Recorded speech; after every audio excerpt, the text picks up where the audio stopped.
భారత క్రికెట్ అభిమానులకు ఒకవైపు టీ20 ప్రపంచ కప్ ఫైనల్ ఉత్సాహం, మరోవైపు సోషల్ మీడియాలో వైరల్ అవుతున్న చేదు వార్తలు హల్చల్ చేస్తున్నాయి. ఈ రోజు మార్చి 8న అహ్మదాబాద్లోని నరేంద్ర మోడీ స్టేడియంలో న్యూజిలాండ్తో జరగనున్న ఈ చారిత్రాత్మక ఫైనల్ తర్వాత team India captain mister 360 Suryakumar Yadav అంతర్జాతీయ క్రికెట్కు గుడ్ బై చెప్పబోతున్నారనే ప్రచారం జోరుగా సాగుతుంది.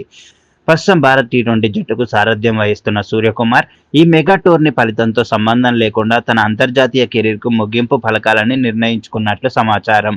గెలిచినా ఓడినా ఇదే తన చివరి అంతర్జాతీయ మ్యాచ్ అని ఆయన భావిస్తున్నట్లు నెట్టింట వార్తలు వైరల్ అవుతున్నాయి. మీడియా రిపోర్ట్ల ప్రకారం యువ ఆటగాళ్లకు అవకాశాలు ఇవ్వాలనే ఉద్దేశంతోనే స్కై ఈ కఠిన నిర్ణయం తీసుకున్నట్లు విశ్లేషకులు అభిప్రాయపడుతున్నారు. అధికారిక ప్రకటన ఇంకా రాలేదు, కానీ ఈ ఊహాగానాలు అభిమానులను ఆందోళనకు గురిచేస్తున్నాయి. సూర్యకుమార్ యాదవ్ అంటేనే విధ్వంసకర బ్యాటింగ్ గుర్తొస్తుంది. 360 డిగ్రీల షాట్స్తో బౌలర్లను గందరగోళం చేసే ఆటగాడు. కానీ ఈ టోర్నీలో ఆయన గణాంకాలు చూస్తుంటే ఆ పదును కాస్త తగ్గినట్లు కనిపిస్తుంది. ఇప్పటి వరకు 8 ఇన్నింగ్స్లో 242 పరుగులు చేశారు. స్ట్రైక్ రేట్ మాత్రం 137.50 వద్దే ఆగిపోయింది. గతంలో 150కి పైగా స్ట్రైక్ రేట్తో విరుచుకుపడే సూర్య ఇప్పుడు కాస్త నెమ్మదించడం అభిమానులను ఆందోళనకు గురి చేస్తుంది.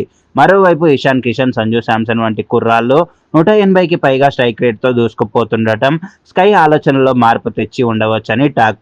35 ఏళ్ల వయసులో ఉన్న సూర్యకుమార్ యాదవ్ ప్రస్తుతం కేవలం టీ20 ఫార్మాట్లకే పరిమితమయ్యారు. టెస్టుల్లో ఒక మ్యాచ్ మాత్రమే ఆడారు.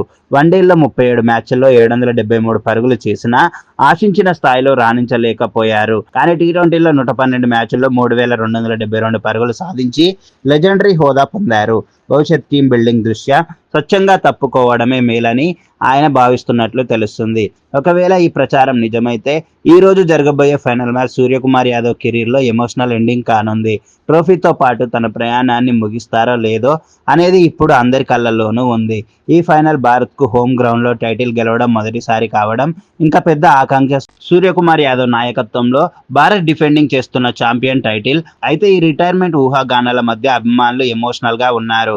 మరి ఈ రోజు ఏం జరుగుతుందో స్టేడియంలోనూ సోషల్ మీడియాలోనూ చూద్దాం. భారత్ గెలిచి స్కైకి పర్ఫెక్ట్ ఫేర్వెల్ ఇవ్వగలదా అనేది ఆసక్తికరం.